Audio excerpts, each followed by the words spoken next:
Sebanyak 45 siswa dari Madrasah Sanawiyah Negeri 2 Pidijaya mengikuti program Tahfiz Quran Juz 1 sampai Juz 5 Angkatan 3 diwisudakan di ruang Aula Cotring Kantor Bupati Pidijaya.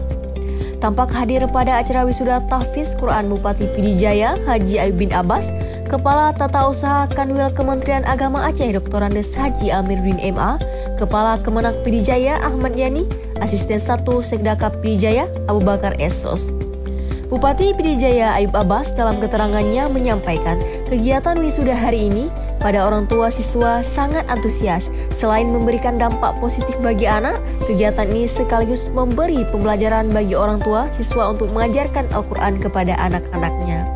Juga yang saya muliakan dan saya sangat banggakan dan sangat saya cintakan dan kita tinggal bersama Hafiz dan Hafizah kita, juga beserta orang tua yang dimuliakan Allah Subhanahu wa Ta'ala. Karena kenapa saya sebut kata-kata sambutan saya terlebih dahulu kepada anak kita, ini adalah suatu kemuliaan. Karena Allah telah menjanjikan siapa saja yang membaca Quran, menghafalnya, mengimaninya, mempedomaninya dan menghukumnya dengan Al-Quran, Allah pasti memuliakan orang tersebut.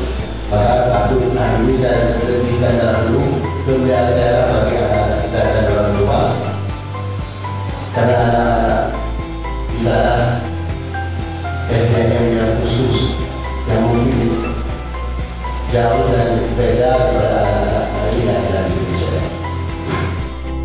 Para siswa yang diwisudakan tersebut telah mampu menghafal ayat Quran antara 1 hingga 5 juz dalam 1 tahun terakhir secara bertahap lewat program Tahfiz Quran yang dilakukan di pagi hari sebelum kegiatan belajar mengajar dimulai, jelasnya.